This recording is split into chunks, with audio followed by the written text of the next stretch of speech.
tayamum, kemudian tentang benda-benda najis dan juga cara mensucikannya. Nah, alhamdulillah kita sudah sudah membahasnya. Alhamdulillah. Nah, sekarang kita masuk membahas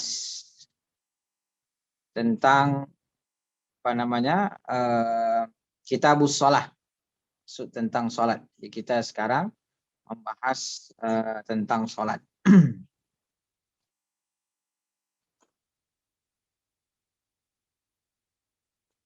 Baik, fikih sholat. Kitabus shalah.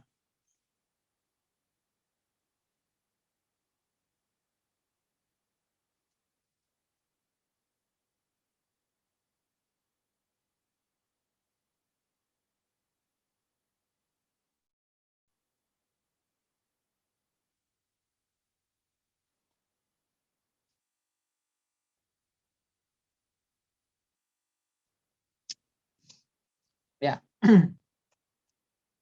Yang screenshotnya kalau bisa screenshotnya.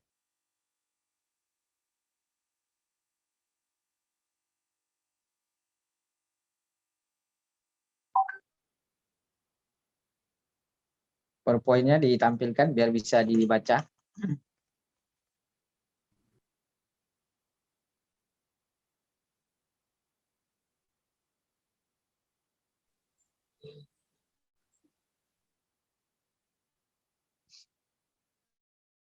Ya, ini dia. Fikih, kitab fikih sholat. Oke, kitabus sholat. Nah, kita masuk pertama kitabus sholat. Kitab yang membahas tentang sholat ya, kitabus sholat. Jadi bahasan kita adalah sholat. As-sholatul mafruḍah khamsun. Jadi sholatul mafruḍah, sholat fardu ada 5. Ini memang kita tahu semua ya bahwa sholat fardu ada 5 yang disyariatkan ketika Nabi Shallallahu Alaihi Wasallam Isra Mi'raj. Maka dapat perintah sholat yaitu 5 kali dalam sehari semalam. Di Nabi Shallallahu Alaihi Wasallam mendapatkan perintah sholat ketika Isra Mi'raj, yang mana aslinya itu 50. Nah, lalu kemudian dikurang menjadi 5. Tapi insya Allah pahalanya tetap sama dengan 50. Nah, itulah keistimewaan umat Nabi Muhammad SAW. Di antaranya amalannya tidak diperbanyak, tetapi pahalanya diperbesar. Sholatul mafruḍah khamsun. Jadi sholat fardu itu ada 5. Dibahas dulu az-zuhru. Yang pertama itu adalah zuhur. Jadi pertama adalah zuhur. Zuhur waktunya kapan? Awalu waktihi wa awal waktiha zawalus syamsi. Nah, jadi awal waktunya adalah zawalus syams. Nah, jadi zawal itu apa? Condong. Condongnya matahari ke barat. Nah, itu yang dimaksud dengan waktu zawal. Nah, jadi zuhur itu awal waktunya zawalus syamsi. Jadi ketika mulai condong matahari ke barat, berarti masuk waktu zuhur. Nah, itu kalau kita membaca alam. Tapi kalau kita sekarang ini dimudahkan dengan adanya jam. Nah, sekarang kalau jam 12 itu sudah masuk waktu zuhur. Nah, itu kemudahan. Itu ilmu teknologi ya, memudahkan. Nah, apakah itu tidak boleh? Boleh, karena itu penunjang. Penunjang dalam proses ibadah. Jadi penunjang dalam proses ibadah itu adalah hal yang dibolehkan ya. Sama dengan sekarang kita belajar pakai Zoom, pakai teknologi. Nah, ini kan dimudahkan. Jadi kalau membaca atau dari segi waktu, dari segi alami ya, dari segi alam itu zawalus syamsi, yaitu apa matahari sudah condong ke barat. Wa akhiruhu, adapun akhirnya akhir waktunya ya, idza soro zillu. kulli syai'in mithlu. Jadi ketika bayang-bayang sesuatu itu menyerupai aslinya. Itu maksudnya apa? Ketika bayang-bayangnya sama dengan bendanya, bayang-bayang benda itu sama dengan benda panjangnya, maka berarti berakhir waktu zuhur.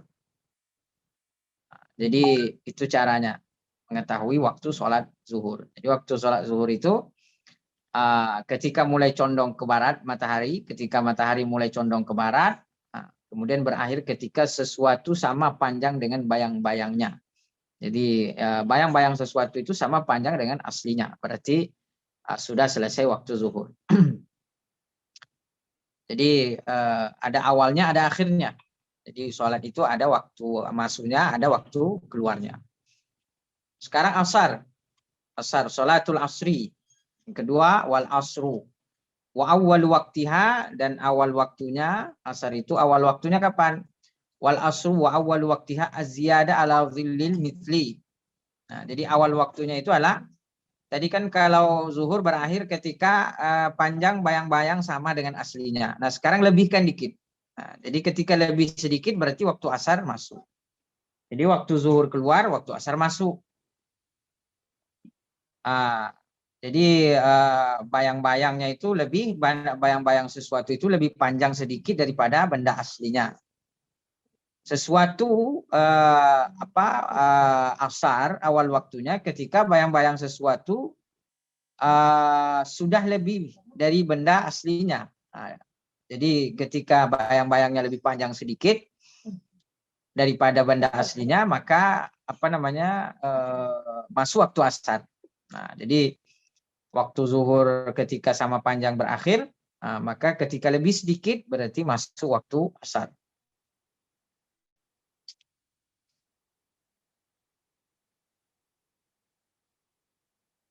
Dan berakhir ketika bayang-bayang benda lebih panjang 2 kali lipat dari aslinya. Jadi asar itu berakhir ketika bayang-bayang sesuatu benda itu lebih panjang 2 kali. Jadi 2 kali lebih panjang. Itu kalau kita membahas dari segi tanda ya, dari segi tanda alamnya. Jadi ketika bayang-bayang sesuatu itu sudah 2 kali, 2 kali lebih panjang, maka berarti di situ berakhir waktu itu asar.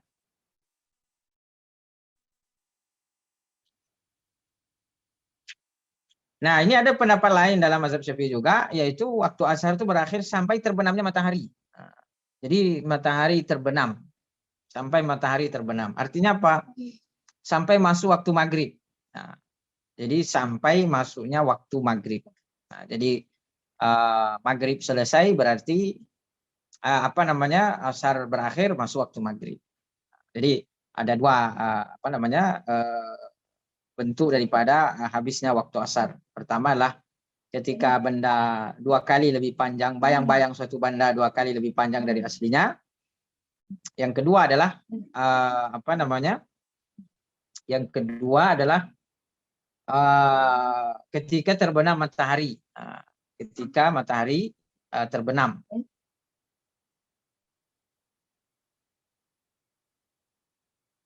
Itu waktu asar. Waktu maghrib. Nah, yang ketiga adalah maghrib. Waktunya ketika matahari terbenam. Nah, jadi matahari terbenam masuk waktu maghrib. Pendapat pertama yang menyebutkan bahwa waktu maghrib ini sebatas seseorang ketika sudah masuk, ketika sudah terbenam matahari, maka waktunya adalah sebatas seseorang untuk azan, berwudu, menutup aurat, dan mendirikan sholat, dan sholat 5 rakaat. Nah, itu batasnya. Tapi ini terlalu singkat ya. Makanya sebagian pendapat lain dalam mazhab Syafi'i, itu waktu maghrib itu lebih panjang sampai masuk waktu isya. Ada juga seperti itu. Jadi pendapat lain dalam mazhab Syafi'i bahwa maghrib itu sampai masuk waktu isya.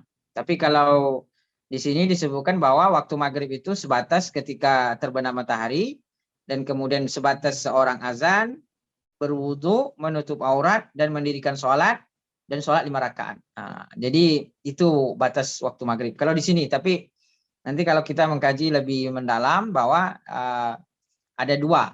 Nanti penjelasan lain dalam mazhab Syafi'i bahwa waktu maghrib itu masuk ketika terbenam matahari, nanti berakhir waktu isya masuk. Jadi sebelum isya masuk masih boleh sholat maghrib. Sekarang isya, wal isya'u. Dan sholat isya.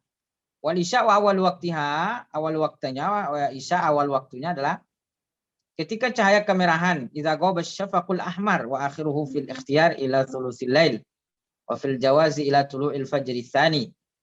Nah, jadi sholat isya itu awal waktunya ketika cahaya kemerahan di barat sudah hilang. Nah, tadi ya, berarti ada cahaya merah di barat kayak kemerah-merahan. Nah, itu ketika sudah hilang maka masuk pula waktu isya.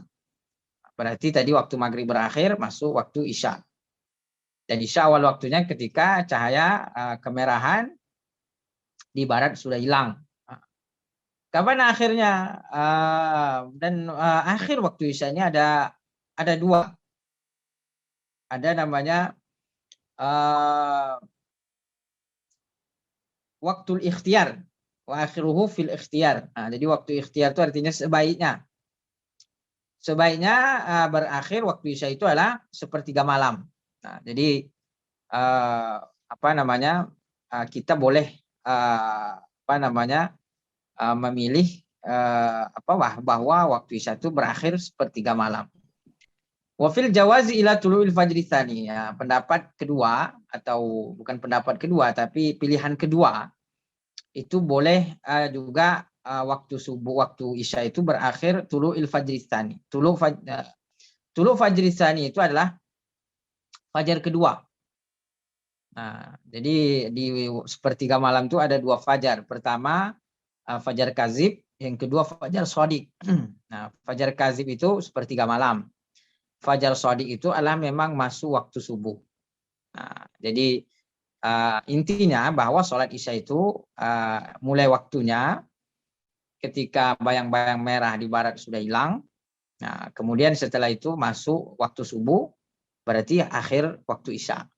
Nah, seperti itu ya. Nah, kenapa ada dua fajar? Kalau di beberapa daerah ya, seperti di Mekah, di Madinah itu memang dua azan subuh. Pertama azan fajar kazib. Nah, itu biasanya jam-jam 3, itu kan fajar kazib, sepertiga malam. Nah, itu azan. Nah, nanti waktu subuh masuk fajar shadiq, azan lagi. Nah, jadi ada apa ya maksudnya itu ada dua azan. Tapi pada intinya bahwa waktu isya ini berakhir ketika masuk waktu subuh. Jadi waktu subuh masuk ketika waktu isya berakhir. Nah, kemudian yang berikutnya adalah subuh, sholat subuh. Wasubhu wa awwal waktiha tulu'il fajri tsani. Makanya kalau subuh ini bermulai waktunya ketika terbit fajar kedua. Tulu'il fajri tsani. Wa akhiruhu fil ikhtiyar. Ini juga ada waktu pilihannya ya. Berakhir ketika ilal asfar fil jawa wa akhiruhu fil ikhtiyar ilal asfar. Nanti ketika agak-agak muncul cahaya kekuningan di timur ya. Nah, itu berarti berakhir waktu subuh. Itu yang pertama, waktu yang pertama. Yang kedua, waktu habisnya adalah sampai terbitnya matahari. Jadi syuruk ya, istilah kita syuruk, sampai terbit matahari. Nah, ini waktu sholat. Jadi para ulama ketika membahas tentang sholat, pertama yang dibahas adalah waktunya dulu. Jadi waktu sholat. Nah, adapun waktu sholat ini kalau kita lihat memang ya panjang waktunya. Artinya kayak zuhur tadi bisa mulai jam 12 dan berakhir sampai jam 3 misalnya. Nah, itu kan panjang ya. Waktunya cukup panjang. Nah, tapi jangan kita terlena dengan waktu yang panjang. Karena juga kita sangat dianjurkan untuk sholat di awal waktu. Nah, jadi itu sekedar waktu yang panjang itu adalah sekedar kemudahan. Karena kadang-kadang seseorang ada halangan dalam perjalanan belum bisa sholat, maka diberikan kemudahan oleh Allah Subhanahu Wa Taala untuk bisa sholat selagi masih dalam waktunya. Gitu. Jadi masih ada kemudahan. Nah, tetapi ketika kita tidak ada halangan, maka ya pilih waktu yang terbaik, yaitu adalah sholatu awalul waktu, yaitu sholat di awal waktu berjamaah. Nah, karena memang di dalam mazhab Syafi'i bahwa berjamaah itu adalah fardu ya, fardu kifayah. Artinya fardu yang sangat dianjurkan. Atau sebagian ulama juga berpendapat bahwa sholat berjamaah itu adalah sunnah muakkad, artinya sunnah yang sangat dianjurkan. Walaupun juga ada sebagian ulama mengatakan bahwa sholat berjamaah itu adalah fardu ain, berarti kan wajib setiap orang. Nah, artinya walaupun tadi waktu sholat cukup panjang ya, asar panjangnya waktunya panjang, isya waktunya panjang, kecuali maghrib tadi yang singkat, subuh yang singkat.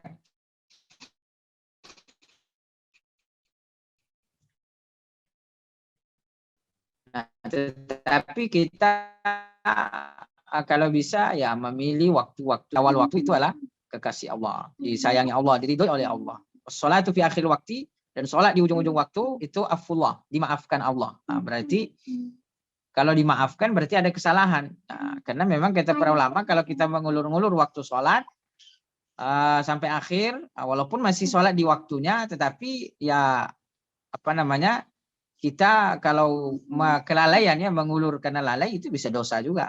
Karena kita melalaikan perintah Allah Subhanahu Wa Taala. Nah, jadi kalau bisa ya pilih waktu yang terbaik. Waktu yang terbaik itu adalah apa? Awal waktu sholat berjamaah. Nah, apalagi memang banyak fadilah-fadilahnya disebutkan sholat berjamaah 27 derajat dibandingkan dengan sholat sendiri. Kemudian apalagi bahwa berjalan ke masjid itu pahalanya banyak, tiap langkah dijadikan sebagai penghapus dosa. Jadi sangat banyak keutamaan.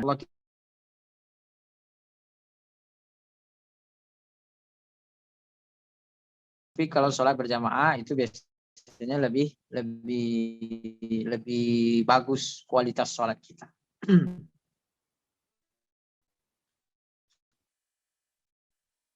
Sampai kapan, mulai kapan, dan sampai kapan. Nah, itu kemudahan ya, artinya kemudahan yang diberikan ibadah di dalam.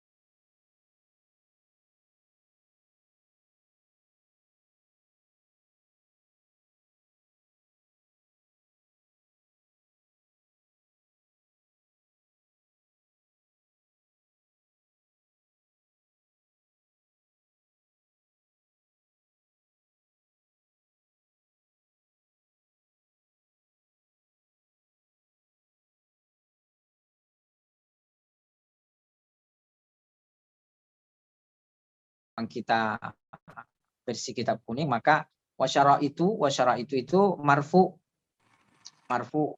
itu rofa ya, wasyara itu. Kenapa dia marfu? Karena dia adalah mubtada namanya, mubtada.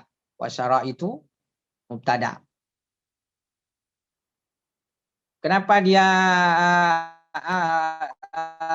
marfu? Karena mubtada. tanda rofaknya apa? Dhamma.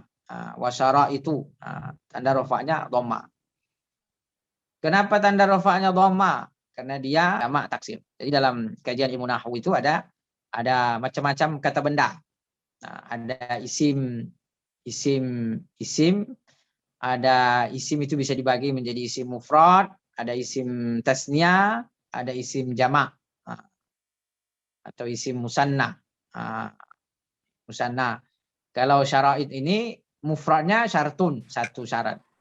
Kalau musannanya syartoni, dua syarat. Nah, kalau jamaknya itu syara'id. Nah, jadi jamak. Syarat ini jamak. Jamak apa dia? Jamak taksir namanya. Kenapa jamak taksir? Karena dia jamak tidak beraturan. Nah, jadi tidak ada kaidahnya.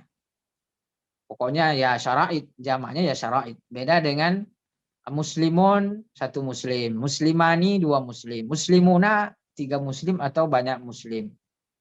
Nah, itu kalau muslimuna itu disebut jamak juga, tapi jamak muzakkar salim. Jadi jamak untuk laki-laki yang selamat. Selamat itu maksudnya dia punya kaidah. Apa kaidahnya? Tinggal tambah waw dan nun. Muslimuna, mukminuna, muhajiruna, gitu. Itu kalau kita kaji dari sisi nahwunya. Maka wasyara itu dia harus dibaca rofa. Nah, syara itu apa tanda rofanya? Dhamma. Kenapa dhamma? Karena dia jamak taksir. Seperti itu. Itu kalau kita kaji dari sisi nahwunya. Wasyara itu wujubi. Dan dia tadi mudhaf ya, mudhaf. Wasyara itu tuh mudhaf. Wujubi mudhaf ilaihi. Makanya harus dia kasrah. Wujubi. Wujubi itu pula ya harus kasroh. Kenapa? Harus jer. Kenapa? Karena dia idhofah, mudhof ilaih. Mudhof ilaih itu harus dikasrohkan. Apa tanda kasrohnya? Apa tanda jernya? Kasroh. Wujubi. As-sholati. As-sholati juga sama. Dia idhofah. Mudhof ilaih daripada wujubi. Wasyara itu wujubi sholati. Makanya dibaca sholati juga. Wasyara itu wujubi as-sholati salasatun. Salasatun. Nah, kenapa salasatun? Karena dia khobar. Jadi begitu cara kita membaca kitab kuning ya. Harus dijelaskan barisnya sebenarnya. Tapi di sini kita tidak fokus kepada nahwunya. Lebih kepada makna saja. Wasyaraitu wujubi as-sholati salasatun. Adapun syarat-syarat wajibnya sholat itu ada 3. Syarat sah terpenuhi maka seseorang menjadi wajib sholat. Nah, kalau syarat sah artinya untuk dikatakan sah sholat syarat itu harus terpenuhi. Nah, jadi beda ya. Nah, kalau syarat walaupun belum wajib tapi kadang-kadang orang sah sholatnya, gitu. Misalnya nih sebagai contoh, di sini syarat wajib sholat. Syarat wajib sholat di sini ada berapa? Ada 3. Yang pertama Islam. Nah, Islam syarat wajibnya. Jadi kalau dia Muslim maka terkena kewajiban sholat. Muslim yang mana? 2. Al-bulugh. Al-bulugh. Balik. Itu ada kesalahan penulisan ya, bukan al-bulugh tapi ghain al-bulugh. Al-islamu. Jadi pertama Islam, yang kedua adalah al-bulugh, balik. Balik ya.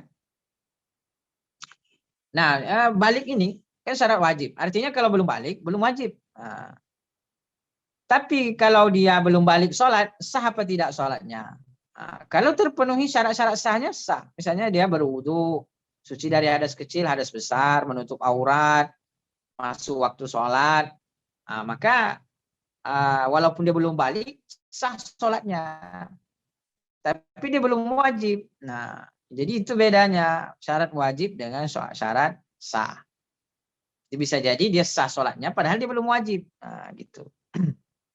Seperti belum balik, ya belum balik. Ini mungkin apa namanya siswa-siswi di apa namanya di Al-Fikri mungkin ada yang belum balik.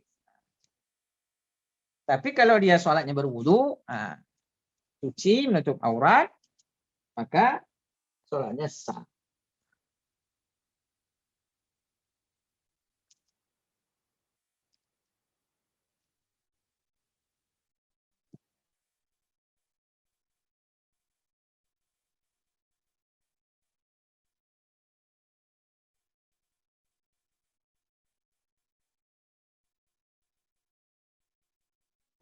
Bahkan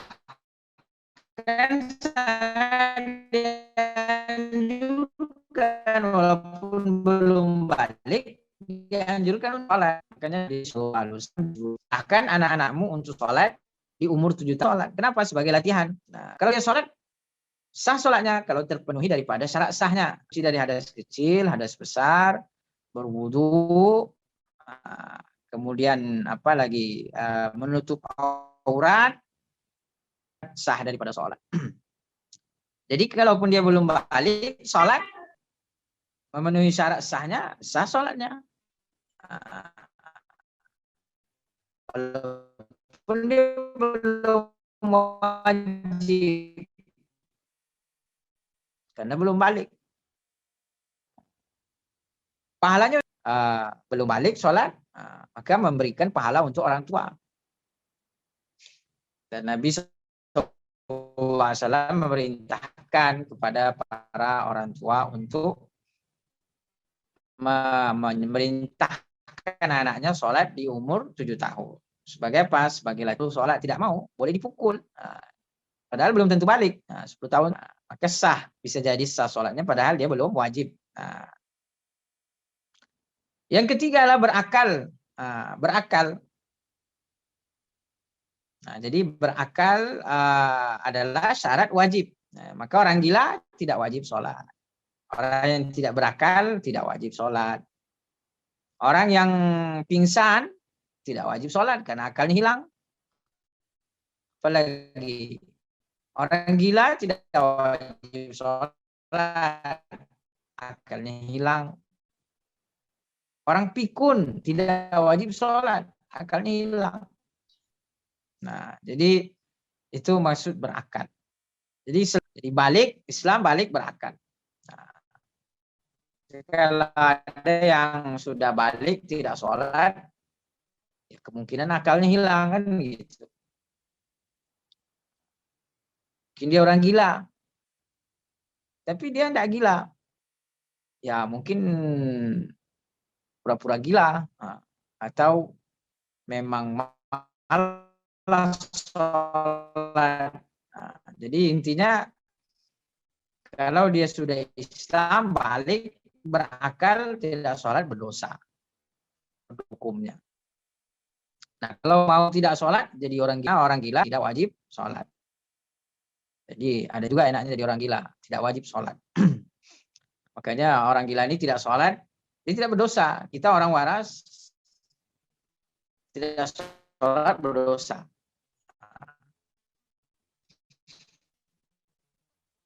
Makanya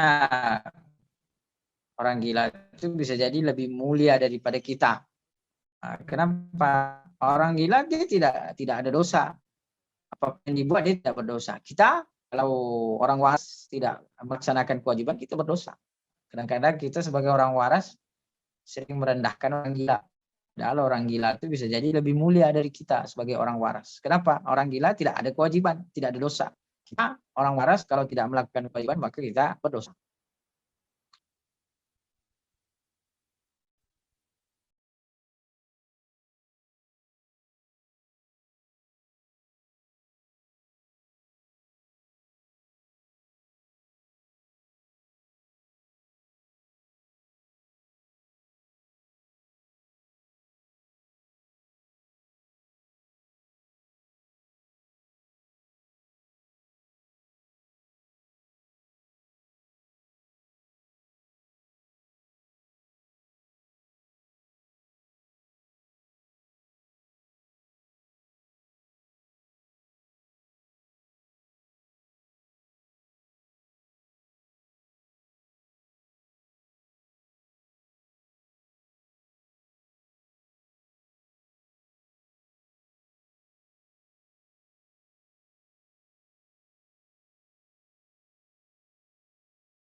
Oke, baik.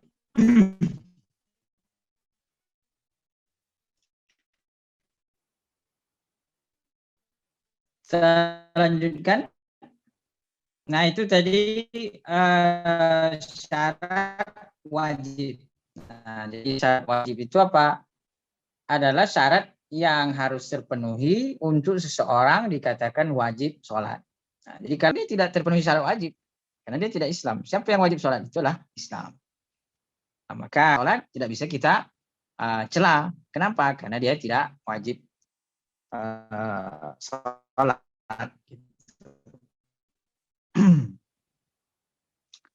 Jadi syarat wajib sholat ini adalah sebagai batas seseorang dikatakan wajib sholat atau tidak. Nah, tapi kalau misalnya dia tidak wajib sholat, lalu kemudian dia sholat, ya bisa jadi sah sholatnya seperti tadi anak-anak kecil yang belum balik. Nah, itu ketika terpenuhi syarat sahnya maka dia sah sholatnya, belum balik. Walaupun dia belum wajib, tapi sholatnya sah. Seperti sholatnya anak-anak kecil yang belum balik, maka itu pahalanya untuk orang tuanya ya. Kayaknya walaupun belum balik, karena memang Nabi SAW mengatakan kalau sudah umur 7 tahun, perintahkan untuk balik, nggak mau sholat, boleh dipukul. Dan kalau sholat walaupun belum balik, maka pahalanya untuk orang tuanya. Jadi kalau sayang,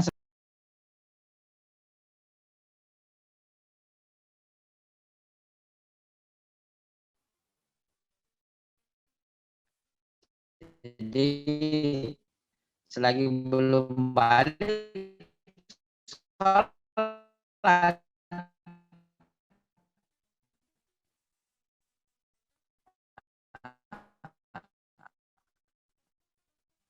gimana tuh, kenapa? Karena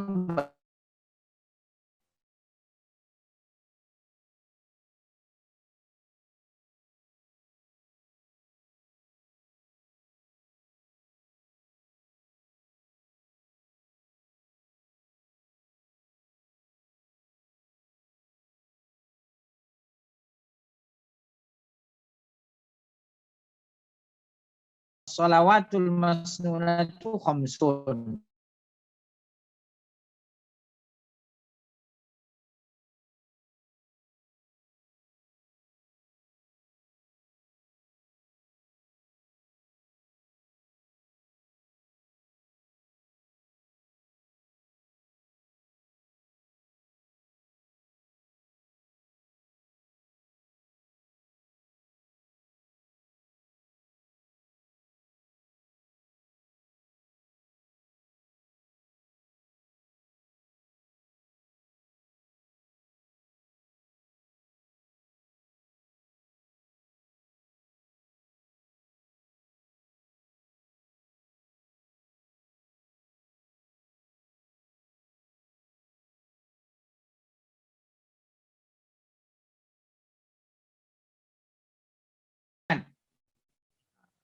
Dua rakaat fajar.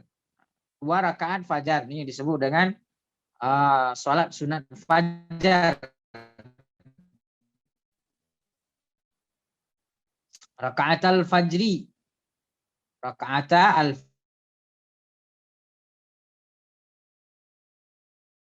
kata Nabi SAW, rakaatil fajri khairum minad dunya wa ma fiha. Dua rakaat fajar itu lebih baik daripada dunia dan segala isinya. Nah, itu dua rakaat fajar. Qobliyah subuh maksudnya. Kemudian 4 sebelum zuhur. Nah, ini yang muakkadnya ya. Yang muakkad. 4 sebelum zuhur. Jadi 2 boleh, tapi yang bagusnya 4. 4 sebelum zuhur dan setelahnya. Maksudnya 4 juga setelahnya. Kemudian 4 sebelum asar. Nah, jadi 4 sebelum asar.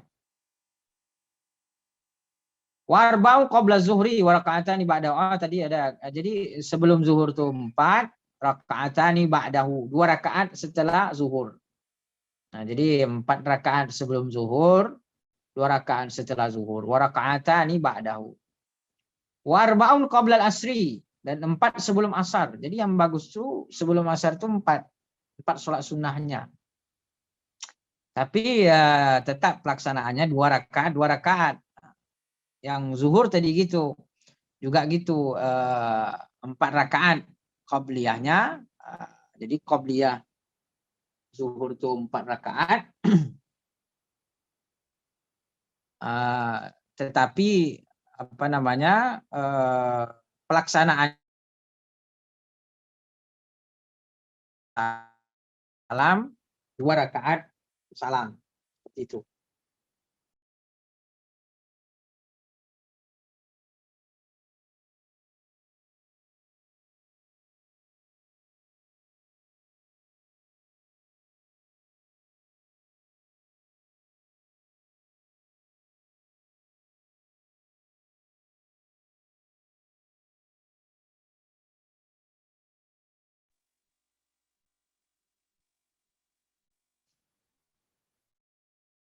Nah, jadi 4 rakaat sebelum asar, pelaksanaannya 2 rakaat 2 rakaat.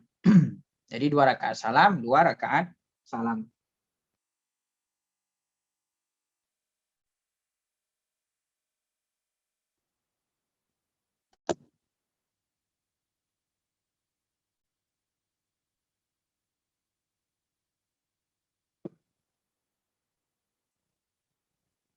Wa arba'un qabla al-asri wa raka'atani ba'dal maghrib. Nah, jadi juga 2 rakaat setelah maghrib.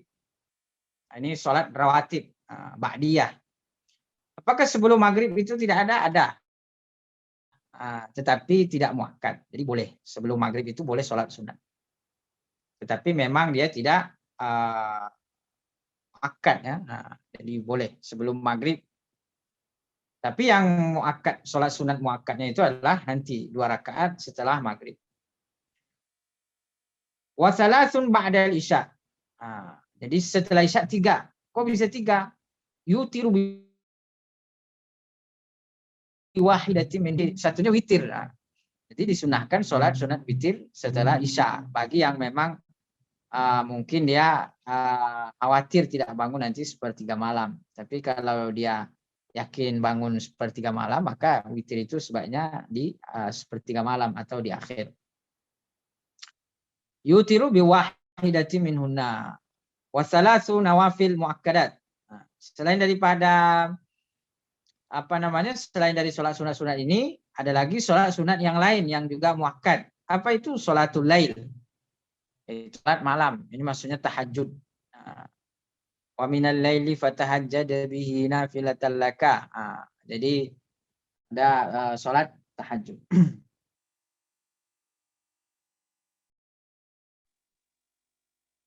Mohon maaf sebentar nih, casan tidak masuk ya.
Nah, jadi tadi sholat-sholat sunat itu ada apa namanya, rawatib ya, qabliyah dan ba'diyah. Kemudian setelah itu ada sholat sunat muakkad yang lain, yaitu adalah sholatul lail. Nah, sholat tahajud. Utama sholat tahajud ini sangat banyak sekali ya. Hadis-hadis, ayat-ayat yang berbicara tentang keutamaannya. Di antaranya adalah afdhalus sholati ba'dal maktubah sholatul lail. Sholatun fi jawfil lail. Seafdol-afdolnya atau sholat yang paling afdol setelah maktubah, setelah sholat maktubah, setelah sholat fardu, yaitu adalah sholat di sepertiga malam. Jadi sholat yang paling afdol setelah sholat maktubah, sholat fardu tadi adalah sholat di sepertiga malam. Nah, jadi kawan-kawan kalau ada waktu tahajud itu bagus sekali. Dan doa-doa kita di sepertiga malam itu diijabah oleh Allah Subhanahu wa taala. Makanya yang punya cita-cita, yang punya angan-angan, yang punya itu bagus minta waktu apa? Minta di waktu sepertiga malam. Nah, jadi jangan tidur aja sepertiga malam, jangan lelap, tidur, ngorok ya kan. Tapi juga kalau bisa bangun tahajud, bagus. Apalagi kalau ada pembiasaan. Nah, kalau sudah terbiasa jadi ringan gitu. Apalagi belajar sepertiga malam itu bagus, cepat dia masuknya. Nah, dulu kami di pondok kalau ujian itu bangun. Jadi kalau lagi ujian rajin tahajud. Kalau lagi nggak ujian rajin juga tapi kadang-kadang gitu. Kalau lagi ujian tuh karena agak tegang kan, pingin semangat, makanya bangun belajar sepertiga malam. Enak, cepat dapatnya, fresh. Jadi otak kita fresh kalau sepertiga malam. Jadi dia sholat sunat yang sangat dianjurkan. Mungkin sholat sunat 2 rakaat, 4 rakaat. Kalau sholat tahajud tuh boleh 2, boleh 4, boleh 6, boleh 8, boleh lebih daripada itu. Nah, tapi yang lumrah dilakukan Nabi SAW itu 8 ditambah dengan witir 3. Nah, boleh juga kalau misalnya lagi nggak mood, lagi ngantuk kali tapi tetap pingin sholat malam, ya nggak apa-apa, 2 rakaat sholat tahajud. Habis itu nanti sholat witir 1 rakaat. Nah, itu boleh.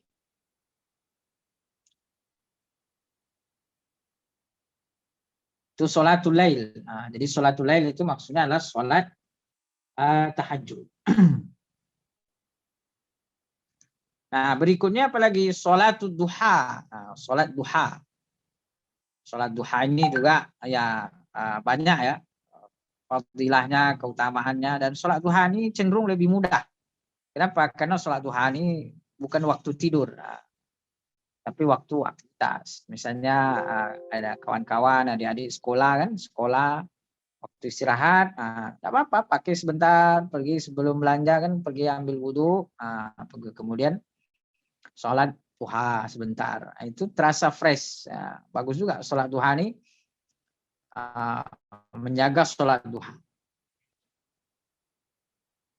Keistimewaan orang-orang hebat dahulu, seperti Habibie misalnya, itu beliau bilang tidak pernah meninggalkan sholat tahajud, tidak pernah meninggalkan sholat duha. Jadi kalau kita baca rahasia-rahasia kesuksesan orang-orang hebat dahulu, itu ibadahnya memang luar biasa. Termasuk diantaranya ya sholat duhanya, sholat sunatnya dijaga. Berikutnya adalah wassalatut tarawih. Nah, sholat tarawih. Nah, sholat tarawih kita sudah tahu bahwa dilaksanakan di bulan Ramadan. Nah, 20 rakaat tambah witir 3, 23. Walaupun di akhir-akhir ini oke lah, banyak juga yang sholat tarawih 8 rakaat. Dan itu lebih diminati ya, lebih disukai. Sholat tarawih 8 rakaat ditambah dengan witir jadi 11 rakaat. Nah, itu kira-kira kajian kita pada kesempatan kali ini. Kalau ada tanya jawab atau diskusi, barangkali ada yang mau bertanya, penjelasan tambahan, dipersilahkan. Kalau berikutnya ini faslun syarat itu salah. Nah, ini nanti ada lagi syarat sholat nih, syarat tapi ini lebih kepada syarat sah. Kalau yang tadi itu syarat wajib. Nah, baik, sampai situ dulu. Kalau ada yang mau bertanya, silakan. Kalau tidak, masih bisa dilanjutkan. Masih ada slide.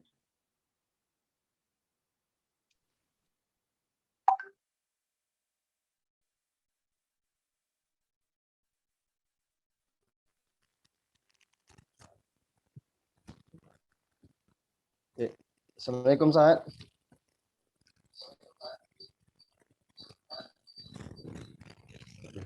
Waalaikumsalam warahmatullahi wabarakatuh.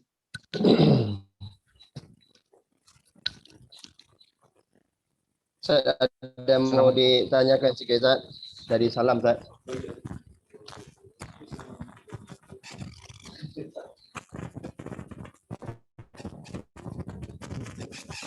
Putus.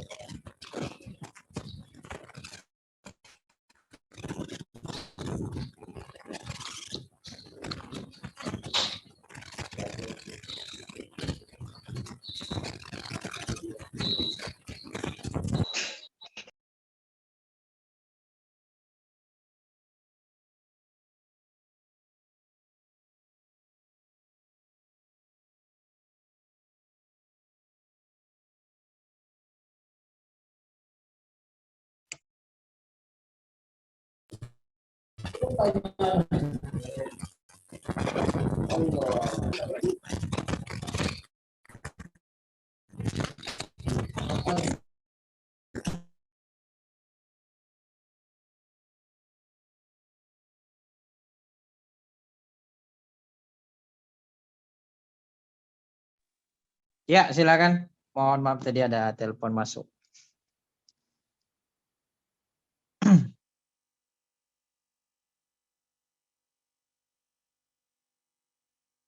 Fadhal.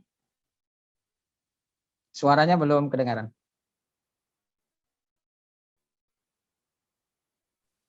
Oke. Insyaallah. Baik Ustaz, nama anak salam Ustaz ya. Insyaallah. Yang pertama Ustaz, tentang solat sunnah rawatib tadi saya. Tentang solat sunnah rawatib. Kalau kita solat berjamaah di masjid itu Ustaz, kan ada sebelum zuhur itu ada disunahkan ada solat 4 rakaat saya.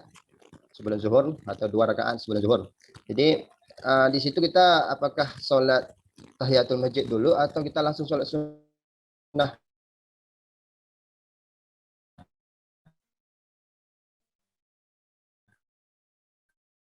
Rawatib Ustaz. Yang pertama, yang kedua tentang melatih anak-anak kita untuk solat, belajar solat. Terutama tadi dalam suatu hadis, anak 7 tahun itu diajar untuk melaksanakan solat ya saya ya. Melaksanakan solat. Nah, terutama ini Ustaz, di masyarakat kita, di masjid-masjid kita ini, kita kan ada anak-anak kita yang kita ajak solat untuk berjamaah di masjid.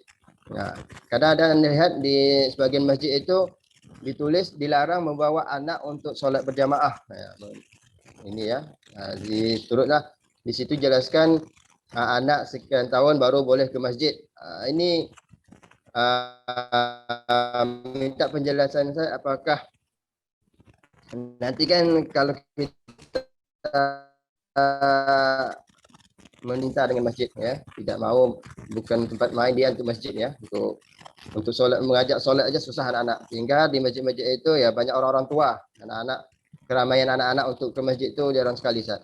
Jadi dalam pendapat para ulama tentang membawa anak ke masjid itu hukumnya apa Ustaz? Apakah yang mengganggu itu, terganggu itu termasuk dosa apa? Dalam para ulama itu yang harus dilarang atau mana Ustaz? Ketiga tentang solat apa Ustaz? Tarawih. Solat tarawih. Kalau di kota alhamdulillah sudah mungkin kita banyak masyarakat kita melaksanakan solat tarawih itu 8 rakaat ya, 8 rakaat 3 witir. Sedangkan di kampung-kampung itu masih 23 Ustaz ya, dengan witir.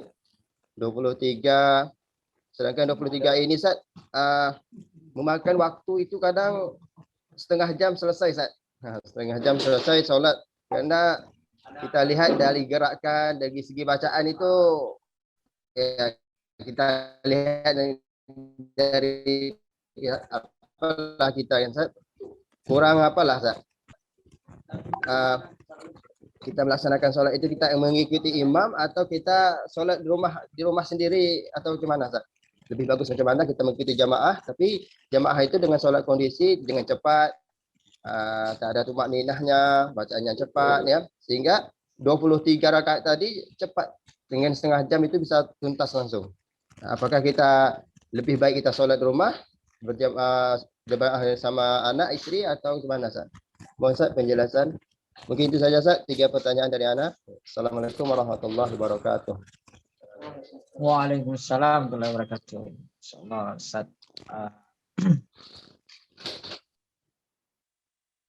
Baik, ini pertanyaan Ustaz memang beda dengan pertanyaan muridnya. Pertama,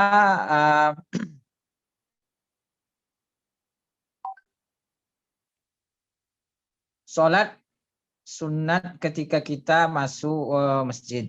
Nah, jadi di sini kondisinya itu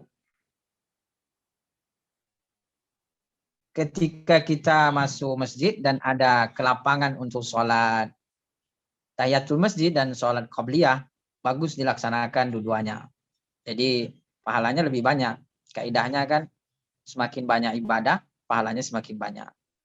Semakin banyak coraknya semakin banyak, pahalanya juga semakin banyak. Variasi ibadah semakin banyak, variasi pahalanya juga semakin banyak. Jadi kalau kita memang sempat tahiyatul masjid dan juga bisa sekaligus nanti qabliyah, itu lebih bagus. Nah, tapi kalau misalnya kita waktunya mepet, singkat waktunya, maka mana yang kita pilih? Kata para ulama, yang kita pilih adalah qabliyah. Karena qabliyah lebih afdal. Karena qabliyah itu sunnah muakkad. Kalau tahiyatul masjid tidak masuk sunnah muakkad. Nah, jadi di situ pentingnya kita mengetahui maratibul ibadah. Maratibul ibadah itu tingkatan ibadah. Nah, jadi ada istilahnya fikih prioritas. Jadi fikih prioritas itu fikih awaliyat, aulawiyat. Fikih aulawiyat, fikih prioritas. Jadi ya sama-sama sholat. Nah, sholat tahiyatul masjid juga sholat qabliyah juga sholat. Nah, tapi mana lebih besar pahalanya? Qabliyah lebih besar. Kenapa? Karena dia sunnah muakkad.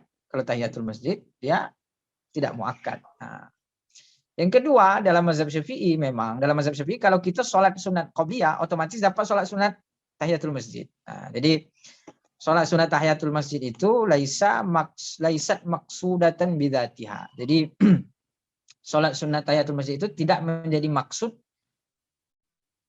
tujuan sholatnya itu sendiri, tapi sholat tahiyatul masjid itu kata para ulama adalah untuk memuliakan masjid. Nah, jadi apapun sholat yang kita laksanakan ketika masuk masjid dapat pahala tahiyatul masjid. Nah, jadi yang penting kita niatkan, misalnya ketika sholat qabliyah, maka kita sekaligus niatkan tahiyatul masjid. Karena tahiyatul masjid itu artinya sholat memuliakan masjid. Tidak mesti khusus niatnya adalah tahiyatul masjid, tapi misalnya kita masuk sholat duha misalnya, maka di dalamnya ada mencakup nilai pahala tahiyatul masjid. Nah, jadi yang kita prioritaskan kalau waktunya sempit, waktunya singkat, maka yang kita prioritaskan itu adalah sholat qabliyah. Kenapa? Karena qabliyah lebih afdal. Tapi dalam qabliyah itu juga kita niatkan tahiyatul masjid, maka dapat dua-duanya. Tapi kalau misalnya niatnya hanya tahiyatul masjid, tidak dapat qabliyah. Kenapa? Karena qabliyah itu maksudan lidzati. Jadi memang dia harus dikhususkan. Jadi dia tidak bisa mengikut. Beda dengan sholat tahiyatul masjid yang bisa mengikut. Tapi kalau lapang waktunya, dua-duanya lebih bagus, pahalanya lebih banyak. Nah, yang kedua terkait dengan latihan ya, melatih anak-anak kita untuk sholat. Nah, ada masjid-masjid yang melarang anak-anak. Nah, ini memang patut menjadi perhatian. Maksudnya di sini adalah kalau kita punya anak, yang mana anak kita ini kita tahu karakternya, kalau kita bawa ke masjid pasti dia mengganggu, pasti dia lari sana, lari sini, lari situ. Artinya memang dia belum mumayyiz. Mumayyiz, ada anak yang belum mumayyiz. Nah, kalau mumayyiz itu artinya sudah bisa ditegur, sudah tahu mana yang baik, mana yang buruk. Kalau belum mumayyiz nih belum bisa ditegur, tidak tahu mana yang baik, mana yang buruk. Nah, maka memang sebaiknya anak yang apa ya, nanti yang tidak mumayyiz ini pun ada dua karakter juga. Ada anak yang kita tahu anak kita anteng misalnya kan, suruh duduk duduk dia kan. Ada memang yang dia disuruh duduk, ayahnya sholat lari dia ke sana kemari. Nah, mengganggu orang. Nah, memang sebaiknya kita selektif juga sebagai orang tua.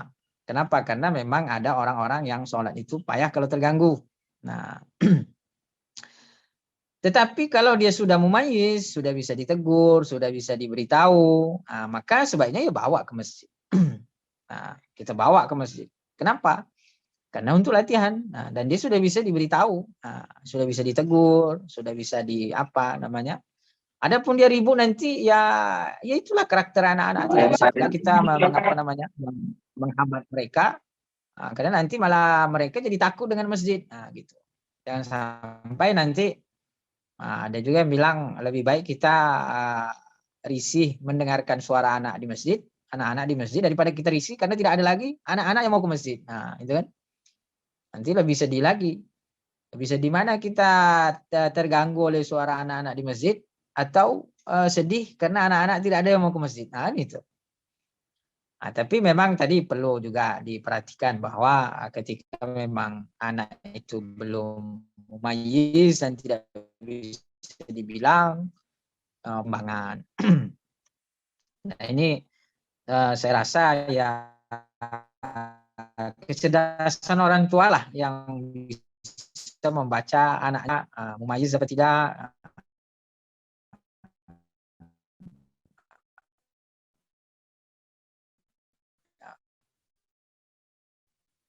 Kalau dia setiap dibawa ke masjid mengganggu orang, lari sana ribut, insya Allah tidak ada masalah.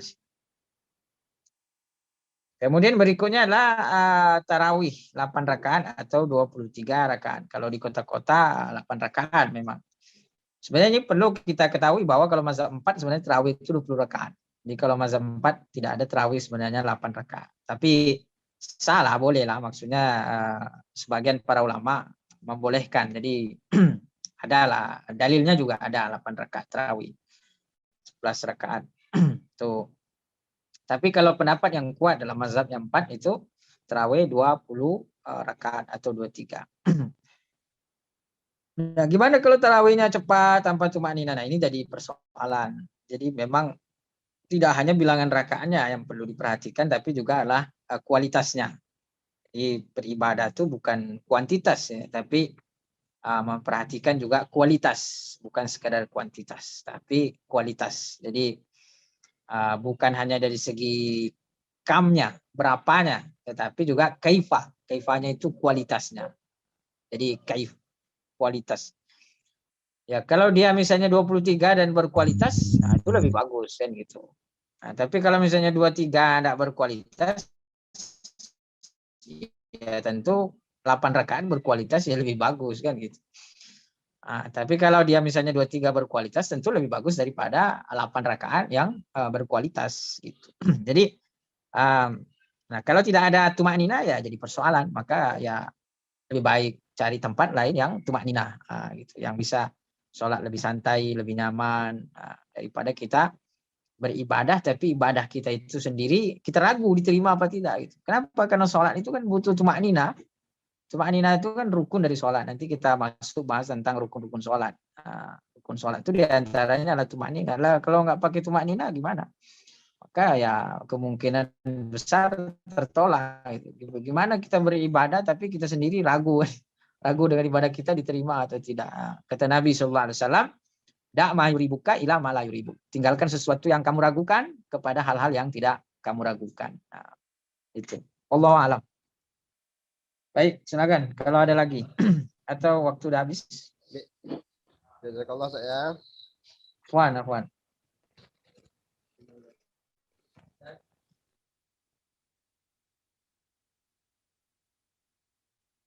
Fadhal. Anak-anak kita, kalau ada yang mau bertanya, silakan. Ini ustadznya yang banyak bertanya. Ustadznya lebih semangat daripada murid-muridnya nih. Murid-muridnya semangat juga nih, tapi kalah semangat dengan ustadznya. Masya Allah. Baik, itu. Kalau tidak ada lagi, mungkin kita tutup kali ya. Atau Anda cukupkan? Tanya, Ustaz. Ya, silakan. Fadhal. Afwan, Ustaz, sebelumnya ini Anda mau nanya. Sebenarnya apa sih perbedaan antara fajar dengan matahari, Tad? Terbit matahari dengan fajar. Itu apa sih bedanya itu? Kalau matahari ya jelas ya matahari. Kalau fajar itu tanda-tanda. Tanda-tanda daripada alam. Salah satu tanda-tanda daripada alam terkait dengan perjalanan waktu. Seperti tadi misalnya masuk waktu subuh itu fajar. Terbit fajar. Jadi dia ada tanda-tanda yang mana sekarang ini kita kurang paham karena kita sholat tidak pakai itu lagi, kita sudah pakai jam gitu. Nah, tapi kalau kita misalnya waktu subuh keluar itu ada tanda-tanda semacam kayak apa ya, agak keputih-putihan ya di apa sebelah timur ya. Itu nampak tanda-tanda itu. Jadi kita sekarang ini anak-anak muda memang generasi akhir kita tidak terlalu lihai membaca tanda-tanda itu karena kita sudah sholat pakai jam, sudah dimudahkan dengan teknologi. Tapi kalau dulu orang-orang tua kita ngerti sekali itu tentang terbit fajar. Fajar itu ada dua, fajar kazib, fajar shadiq. Seperti masuk waktu subuh itu saya masih ingat dulu waktu di kampung kalau sudah waktu subuh itu orang tua buka pintu dilihatnya sebelah timur, ada nggak nampak tanda putih ya gitu. Nah itu fajar shadiq namanya, jadi fajar yang betulan. Jadi fajar itu ada dua, fajar kazib. Jadi ternyata dua kali itu fajar kazib itu kira-kira jam-jam 3-an. Nah, kalau di Mekah itu azan pertama. Nanti ada lagi fajar shadiq. Fajar shadiq itu baru nanti masuk waktu subuh. Jadi fajar itu beda dengan matahari. Kalau matahari memang jelas nampak kalau matahari kan. Nah, kalau fajar itu hanya tanda-tanda yang kita lihat, tanda-tanda putih gitu. Dan fajar ini terkait dengan waktu subuh ya, waktu sepertiga malam. Kalau matahari kan siang. Matahari itu dari pagi sampai malam. Terbit matahari berarti masuk siang. Terbenam matahari berarti masuk malam. Jadi matahari ini untuk menentukan siang dan malam. Tapi kalau fajar ini lebih pada sepertiga malam sampai masuk waktu subuh. Begitu. Allah alam. Syukur jazakallah atas jawabannya.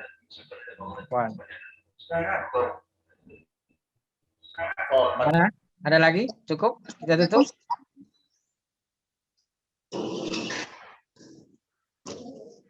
Assalamualaikum. Ya, ada yang mau bertanya? Ada suaranya, Sa? Ada. Assalamualaikum, Ustaz. Waalaikumsalam warahmatullahi wabarakatuh. Ini Ustaz, Ana ada pertanyaan.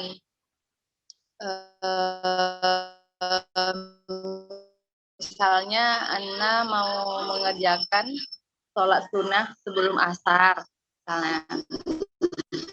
Untuk langsung sholat sunnah sebelum asar, baru sholat asar. Cuman kalau misalnya sholat asarnya itu sudah terlambat, misalnya sudah jam 5, itu boleh nggak kita ngerjakan sholat sunnah sebelum asar, baru asarnya, atau udah nggak berlaku lagi sholat sunnah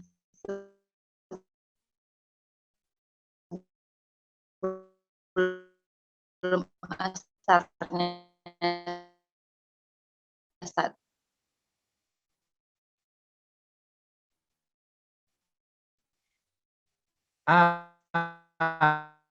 Oke. Pada itu. Jadi kita sholat asar jam 5 sebelum sholat asar, sebelum sholat fardu, sholat sunnah itu lebih bagus. 4 lebih bagus bahkan. Allahumma ra'an sholat arba'an qabla al-asri. 4 sebelum asar. Gitu. Jadi Nabi mengatakan bahwa Allah sebelum asar. Rahimallah sholat 4 sebelum asar. Udah telat, nggak ada pula sunatnya, udah pahalanya dikit, nggak ada pula sunat. Nah ini kalau udah telat, ya setidaknya adalah yang menutupi 4 rakaat sebelumnya kan gitu. Ini udah telat, udah akhir waktu, sholat sunatnya nggak ada. Itulah yang disebut dengan ibadah minimalis. Jadi minimalis ibadahnya, pokoknya yang penting jadi. Khawatirnya nanti dapat surga, surganya pun surga yang penting jadi. Ibadah itu harus maksimal. Jadi udah telat sholat asar, cepat pula sholatnya kan. Jadi lebih afdal kalau misalnya kita ada waktu sholat asar, sebelum sholat asar, sholat sunat. Itu lebih bagus. Artinya pahala sholat sunat kita dapat. Ya mungkin yang wajibnya kurang-kurang. Memang fungsi daripada sholat sunat qabliyah ba'diyah itu adalah diantaranya ya menutupi kelemahan-kelemahan dan kekurangan di dalam sholat fardu kita. Itu diantara fungsinya. Kalau yang qobliyah subuh itu, Ustaz, apakah harus antara azan dengan iqomat atau bagaimana, Ustaz?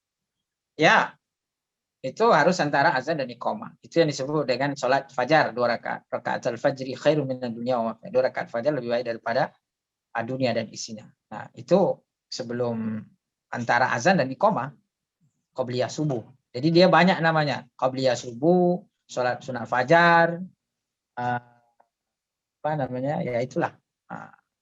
Pokoknya itu intinya. Antara azan dan iqamah. Itu qobliyah subuh. Namanya juga sholat sunat fajar. Rawatib juga ya, rawatib fajar, qabliyah fajar, qabliyah subuh, sholat sunat fajar, ya juga.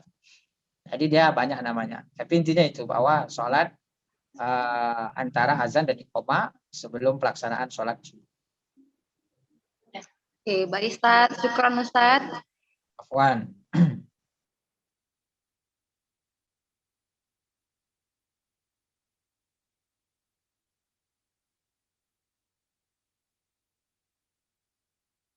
Oke, saya cukupkan ya. Insyaallah kita lanjutkan pertemuan berikutnya. Mohon maaf segala salah dan khilaf. Terima kasih. Billahi taufiq wal hidayah wa ridha wal inayah. Assalamualaikum warahmatullahi wabarakatuh. Waalaikumsalam warahmatullahi wabarakatuh.